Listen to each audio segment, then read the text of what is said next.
ಅಧಿಕಾರಿಗಳು ಜನರ ಸಮಸ್ಯೆಗಳಿಗೆ ಸ್ಪಂದಿಸಿ ಮನಸ್ಸಿಟ್ಟುಕೊಂಡು ಅರ್ಜಿಗಳನ್ನು ವಿಲೇವಾರಿ ಮಾಡುವ ನಿಟ್ಟಿನಲ್ಲಿ ಗಮನ ನೀಡಬೇಕು. ವಿವಿಧ ಇಲಾಖೆಯ ಅಧಿಕಾರಿಗಳು ತಮ್ಮ ಕಾರ್ಯಾಲಯದ ವ್ಯಾಪ್ತಿಗೆ ಬಂದ ಅರ್ಜಿಗಳಿಗೆ ಬೇಗನೆ ಮುಕ್ತಿ ನೀಡುವ ಕ್ರಮ ಕೈಗೊಳ್ಳಬೇಕು.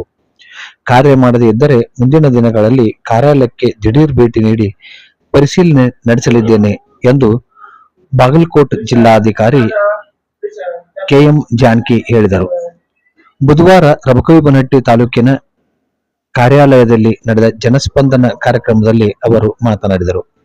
ಜನರ ಸಮಸ್ಯೆಗಳಿಗೆ ಸ್ಪಂದಿಸುವಲ್ಲಿ ಅಧಿಕಾರಿಗಳು ಹೆಚ್ಚಿನ ಮುತುವರ್ಜಿ ವಹಿಸಬೇಕು ಎಂದು ಹೇಳಿದರು.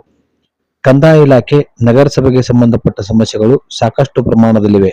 ಇವುಗಳ ಬಗ್ಗೆ ಗಮನ ನೀಡಿ, ನೇಕಾರರ ಸಮಸ್ಯೆ ಕೂಡ ಬಹಳಷ್ಟು ಇದೆ. ಅದಕ್ಕೆ ಪರಿಹಾರ ನೀಡುವ ನಿಟ್ಟಿನಲ್ಲಿ ಪ್ರತ್ಯೇಕ ಸಭೆ ಮಾಡಬೇಕೆಂದು ಜಿಲ್ಲಾಧಿಕಾರಿ ಜಾನಕಿ ತಿಳಿಸಿದರು.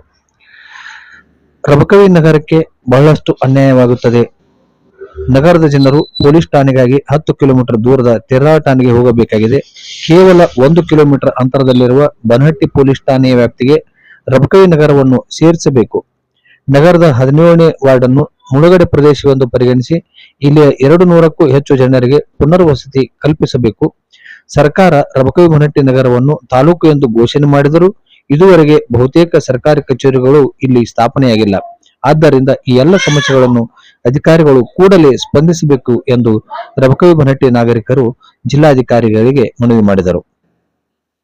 ತೆರದಾಳ ತಾಲೂಕು ಪ್ರದೇಶಕ್ಕೂ ನೂತನ ಕಚೇರಿಗಳನ್ನು ನೀಡಬೇಕೆಂದು ತೆರದಾಳ ಸಾರ್ವಜನಿಕರು ಮನವಿ ಮಾಡಿಕೊಂಡರು. ಯಲ್ಲಟ್ಟಿ ಗ್ರಾಮದಲ್ಲಿ ಸರ್ಕಾರಿ ಶಾಲೆ, ಪಂಚಾಯಿತಿ ಕಾರ್ಯಾಲಯ, ಅಂಚೆ ಕಚೇರಿ ಮತ್ತು ಪಶು ಆಸ್ಪತ್ರೆ ನಿರ್ಮಾಣ ಮಾಡಲು ಸೂಕ್ತ ಪ್ರದೇಶವನ್ನು ನೀಡಬೇಕು ಎಂದು ಗ್ರಾಮ ಪಂಚಾಯಿತಿ ಅಧ್ಯಕ್ಷ ಮಹಾದೇವ್ ಮೋಪಗಾರ್ ಮನವಿ ಸಲ್ಲಿಸಿದರು. ರಬಕವಿಯ ಬ್ರಾಹ್ಮಣ ಸಮಾಜದ ಸ್ಮಶಾನಕ್ಕೆ ಸೂಕ್ತ ಭದ್ರತೆಯನ್ನು ನೀಡಬೇಕು ಎಂದು ಮುಖಂಡರು ಮನವಿ ಸಲ್ಲಿಸಿದರು. ರಬಕವಿಯ ಬ್ರಹ್ಮಾನಂದ ನಗರದಲ್ಲಿ ಆಗಿರುವ ಭೂ ಅಕ್ರಮವನ್ನು ಸರಿಪಡಿಸಬೇಕೆಂದು ಕೋರಿದರು. ಹೊಸೂರಿನ ಶಾಂತಿನಗರದ ಸಾವಿರಾರು ನಿವಾಸಿಗಳು ನಮಗೆ ಹಕ್ಕು ಪತ್ರಗಳನ್ನು ನೀಡಬೇಕು ಎಂದು ಆಗ್ರಹಿಸಿದರು. ಜಮಖಂಡಿ ಉಪವಿಭಾಗಾಧಿಕಾರಿ ಸಂತೋಷ್ ಕಾಮಗೌಡ್, ತಹಶೀಲ್ದಾರ್ ಗಿರೀಶ್ ಸ್ವಾದಿ, ತಾಲೂಕು ಪಂಚಾಯಿತಿ ಕಾರ್ಯನಿರ್ವಾಹಕ ಅಧಿಕಾರಿ ಸಿದ್ದಪ್ಪ ಪಟ್ಟಿಹಾಳ್, ತೆರದಾಳ ತಹಶೀಲ್ದಾರ್ ವಿಜಯಕುಮಾರ್ ಕಡಕೋಳ್, ಎಸ್ಬಿ ಕಾಂಬಳೆ, ಕ್ಷೇತ್ರ ಶಿಕ್ಷಣಾಧಿಕಾರಿ ಅಶೋಕ್ ಬಸನ್ನವರ್, ಅಕ್ಷರ ದಾಸೋಹ ಅಧಿಕಾರಿ ಕಲ್ಯಾಣಿ ಸೇರಿದಂತೆ ಜಮಖಂಡಿ ಮತ್ತು ರಬಕವಿಬನಹಟ್ಟಿ ತಾಲೂಕಿನ ಅಧಿಕಾರಿಗಳು, ಜೊತೆಗೆ ರಬಕವಿಬನಹಟ್ಟಿ ನಗರಸಭೆಯ ಪೌರಾಯುಕ್ತ Jagadish Iti, CPI Sanjeev Baligar, PSI Shantahalli, Teradal PSI Appu Aigali ಮುಂತಾದ ಅಧಿಕಾರಿಗಳು ಭಾಗವಹಿಸಿದ್ದರು. ನಿಗದಿತ ಸಮಯಕ್ಕೆ ಸರಿಯಾಗಿ ಕಾರ್ಯಕ್ರಮ ಆರಂಭವಾಗುವುದರಿಂದ ಜನಸ್ಪಂದನಕ್ಕೆ ಆಗಮಿಸಿದ್ದ ಶಾಸಕ ಸಿದ್ದು ಸವದಿ ಪ್ರಾರಂಭಕ್ಕೂ ಮೊದಲೇ ನಿರ್ಗಮಿಸಿದರು. ಕಲಾ ಸಂಗಮಕ್ಕಾಗಿ ವರದಿ ಯಶವಂತ್ ವಾಜಂತ್ರಿ. ದಯಮಾಡಿ ನಮ್ಮ ಚಾನೆಲ್ಗೆ ಸಬ್ಸ್ಕ್ರೈಬ್ ಆಗಿ. ಧನ್ಯವಾದಗಳು.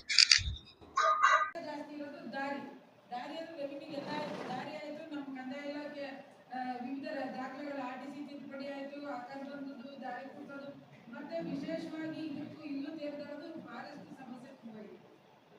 ಫಾರೆಸ್ಟ್ಗೆ ಸಂಬಂಧಪಟ್ಟ ಅರ್ಜಿಗಳು ಕೂಡ ಇದ್ದಾವೆ.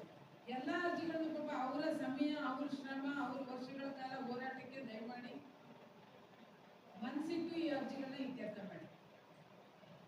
ಒಂದು ವಾರದೊಳಗೆ ಇವೆಲ್ಲ ಅರ್ಜಿಗಳು ಇತ್ಯರ್ಥ ಆಗಬೇಕು. ಯಾವುದೇ ನೆಪ ಹೇಳದೇನೆ, ಕುಂಟು ನೆಪ ಹೇಳದೆ ಈ ಅರ್ಜಿ ಆಯ್ತು, ಇವತ್ತು ಜನಸ್ಪಂದನ ಆಯ್ತು ತಗೋಂತ ನಿಮ್ಮ ಆಫೀಸಲ್ಲಿ ಒಂದ್ ಕಡೆ ಕಟ್ಟಿಟ್ಟು ನಾನು ಇನ್ನೊಂದ್ಸತಿ ರಿವ್ಯೂ ಮಾಡಿದಾಗ, ನಾನು ನೆಕ್ಸ್ಟ್ ವೀಕ್ ರಿವ್ಯೂ ಮಾಡ್ತೀನಿ. ರಿವ್ಯೂ ಮಾಡಿದಾಗ ಯಾವುದೂ ಆಗಲಿಲ್ಲ, ನೀವು ಗಮನಕ್ಕೆ ತಗೊಳ್ಳಿಲ್ಲ ಅಂತಂದ್ರೆ ಇದು ಬೇರೆ ಯಾವ ಇದಿರ್ತಾವಲ್ಲ ನಿಮ್ಮ KCSR ನಿಯಮಾವಳಿಗಳು, ಅವೆಲ್ಲದಕ್ಕಿಂತ ಸ್ಟ್ರಾಂಗ್ ಆಕ್ಷನ್ ಇದ್ರಲ್ಲಿ ತಗೋಬೇಕಾಗುತ್ತೆ. ನಾವು ಇಷ್ಟೆಲ್ಲ ಮಾಡಿದ್ವಿ, ನಮ್ಮಲ್ಲೇ ಈ ಗೋಳು ಅಂತ ಅಂದ್ರೆ ರಾಜ್ಯ ಮಟ್ಟದಲ್ಲಿ ಆದಾಗ ಅವ್ರ ಪರಿಸ್ಥಿತಿ ಇಲ್ಲಿಯವರೇ ಅಲ್ಲಿ ಹೋಗೋದು. ರಾಜ್ಯ ಮಟ್ಟದಲ್ಲಿ, ಜಿಲ್ಲಾ ಮಟ್ಟದಲ್ಲಿ ಹೆಂಗಾಗಬೇಕು, ಹೆಂಗ ಅಡ್ರೆಸ್ ಮಾಡಬೇಕು, ಇದೆಲ್ಲಾನು ಅತ್ಯಂತ ಇದರಲ್ಲಿ ಕಾಲಮಿತಿಯಲ್ಲಿ ಎಲ್ಲಾ ಪ್ರಕರಣಗಳು ಅವೇನು ಯಾರು ದೊಡ್ಡದೇನು ಕೇಳ್ತಾ ಇಲ್ಲ. ಇಲ್ಲೋ ಕೆಲವರು ಸೇತುವೆನು ತಡೆಗೋಡೆನು ಕೇಳಿದ್ರು ಅಷ್ಟೇ, ಅವುಗಳು ಮಾತ್ರ ನಾವು ರಾಜ್ಯ ಮಟ್ಟಕ್ಕೆ ಹೋಗ್ಬೇಕು. ಈ ಮಹೇಶ್ವಾಡಿಗೆ ಸೇತುವೆ ಆಯ್ತು, ಇನ್ನೊಂದು ತಡೆಗೋಡೆ ಕೇಳಿದ್ರಲ್ಲ ಇಬ್ಬರಿಗೆ ಅದು ಒಂದು ಅಂದಾವು ನಾವು ಕೇಬಲ್ ಇಲ್ಲ, ನಾವು ರೆಕಮೆಂಡ್ ಮಾಡಬೇಕು. ಅದರ್ವೈಸ್ ಈಗ ಮುಂದಿದ್ದೆಲ್ಲ ನಮ್ಮ ಹಂತದಲ್ಲಿದೆ. ಅದು ಮೀರಿನೂ ಕೂಡ ನಿಮ್ಗೆ ಆಗಿಲ್ಲ, ಇದು ಜಿಲ್ಲಾ ಮಟ್ಟದ ಗಮನಕ್ಕೆ ತರಬೇಕು ಅಂತಿದ್ರೆ ಇಮಿಡಿಯೇಟ್ ಆಗಿ ನಮ್ಮ ಗಮನಕ್ಕೆ ತನ್ನಿ. ನಾವು ರಾಜ್ಯ ಮಟ್ಟದಲ್ಲಿ ಗಮನಕ್ಕಿದ್ರೆ ಅಲ್ಲಿಂದ ಅಲ್ಲಿಗೆ ತರಿಸಿ ಮಾಡ್ತೀವಿ.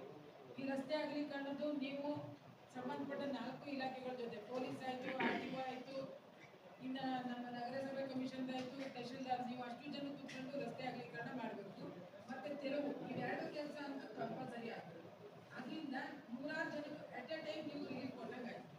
ಒಂದೊಂದು ಅರ್ಜಿಗಲ್ಲ, ನೀವೊಂದು ರೋಡ್ ಎವಿಕ್ಷನ್ ತೆಗ್ಸಿರಿ ಅಂತಂದ್ರೆ 100 ಜನಕ್ಕೆ ಆಕ್ಸಿಡೆಂಟ್ ತಪ್ಪಿದೆ, ಆ ಕಡೆ ಈ ಕಡೆ ಅವ್ರಿಗೆ ಅನುಕೂಲ ಆಗಿದೆ. ಈ ಆಂಬುಲೆನ್ಸ್ ಹೋಗೋಕ್ಕಾಗೋದಿಲ್ಲ, ಆಟೋ ಹೋಗೋಕ್ಕಾಗೋದಿಲ್ಲ ಅಂತಂದ್ರೆ ಹೆಂಗೆ? ಅದು ಎವಿಕ್ಷನ್ ಒಂದು ಆಗಬೇಕು. ರಸ್ತೆ ಅಗಲೀಕರಣ ಅದು ಏನು ಪ್ರಸ್ತಾವನೆ ಇದೆ ಅದು ಕೂಡ ರೆಡಿ ಆಗಬೇಕು. ಈ ಊರಿಗೆ ಬಂದರು ಅವರು ಕೇವಲವಾಗಿ ಮಾತಾಡ್ತಾರಲ್ವಾ? ಎಷ್ಟು ಜನ ನಾವು ನಮ್ಮೆಲ್ಲ ಸಮಯ ಬಿಟ್ಟು ಕೆಲಸ ಬಿಟ್ಟು ಇಲ್ಲಿ ಕೂತ್ಕೊಂಡು ನಾವು ಜನಸ್ಪಂದನೆ ಮಾಡ್ಕೊಂಡು ನಾನು ಆ ಕಡೆಗೆ ಹೋಗಿ ನೀವು ನಿಮ್ಮ ಆಫೀಸ್ಗೆ ಹೋಗಿ ನಾಳೆಯಿಂದ ಎಲ್ಲ ಪ್ರಕಾರ ಏನೂ ಇಲ್ಲ ಅಂತಂದರೆ ಶೇಮ್ ಅನ್ಸುತ್ತೆ. ನನ್ನ ಸೇರ್ಕೊಂಡು ನನಗೆ ಶೇಮ್ ಆದ್ರೆ ನಿಮಗೂ ಶೇಮ್ ಆದಂಗೆ ತಿಳ್ಕೊಂಡು. DC ಶೇಮ್ ಅಂದರೆ ನಮಗೇನು ಅಂತ ಏನು ಮುಖ ತೋರಿಸ್ಕೊಳ್ಳೋಂಥದ್ದು ಏನೂ ಇಲ್ಲ. ನಿಮ್ಮೆಲ್ಲರದ್ದು ಫೇಸ್ DC ಅಷ್ಟೇ. ಈಗ ನಾನು ಇರ್ತೀನಿ, ಇನ್ನೊಬ್ರು ಇರ್ತಾರೆ, ಯಾರಾದರೂ ಆಗಲಿಲ್ಲ. ಡಿಸ್ಟ್ರಿಕ್ಟ್ ಅಡ್ಮಿನಿಸ್ಟ್ರೇಷನ್ ಮನಸ್ಸು ಮಾಡಿದ್ರೆ ಏನಾದರೂ ಮಾಡುತ್ತೆ ಅನ್ನುವ ಪಾಸಿಟಿವ್ ಮೆಸೇಜನ್ನು ಇಲ್ಲಿ ಬಂದಿರುವ ಎಲ್ಲ ಅಧಿಕಾರಿಗಳು ಮಾಡ್ಬೇಕು. ಆಮೇಲೆ ನಾನೇನು ಹೇಳ್ತೀನಿ, ಎಲ್ಲ ಸಮಸ್ಯೆಗಳು ಕೊಟ್ಟಿರೋ ಸಮಸ್ಯೆಗಳೆಲ್ಲನೂ ಬಗೆಹರಿಸಕ್ಕೆ ನಾವೇನು ದೇವರಲ್ಲ, ಅಥವಾ ನಮ್ಮ ಹತ್ರ ಇನ್ನೇನಾದ್ರು ಹಿಡನ್ ಇದು ಇಲ್ಲ, ಶಕ್ತಿ ಇಲ್ಲ. ಬಟ್ ನಮ್ಮ ಲಿಮಿಟಲ್ಲಿ ಏನಾಗ್ತದೆ ಅದನ್ನು ಪ್ರಾಮಾಣಿಕವಾಗಿ ನೀವು ಇತ್ಯರ್ಥ ಮಾಡಬೇಕು.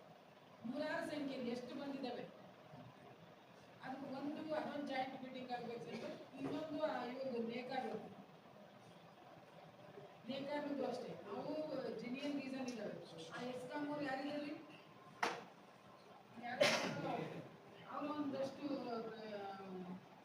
ಕರೆಂಟ್ ಬಿಲ್ ಬಾಕಿ ಇದೆ, ಇದು ಮಾಡಬೇಕು, ಮನ್ನಾ ಮಾಡಬೇಕು ಅಂತ ಅದೇನು ಪ್ರಸ್ತಾವನೆ ಇದೆ.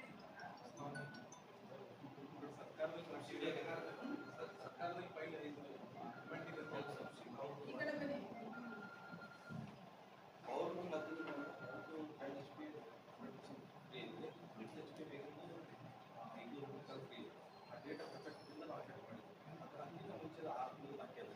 ಎಷ್ಟೈತೆ ಅದನ್ನೊಂದು ಕ್ಯಾಲ್ಕುಲೇಷನ್ ಮಾಡ್ಕೊಳ್ಳಿ. ಅವ್ರ ಕ್ಯಾಲ್ಕುಲೇಷನ್ ತಗೊಳ್ಳಿ.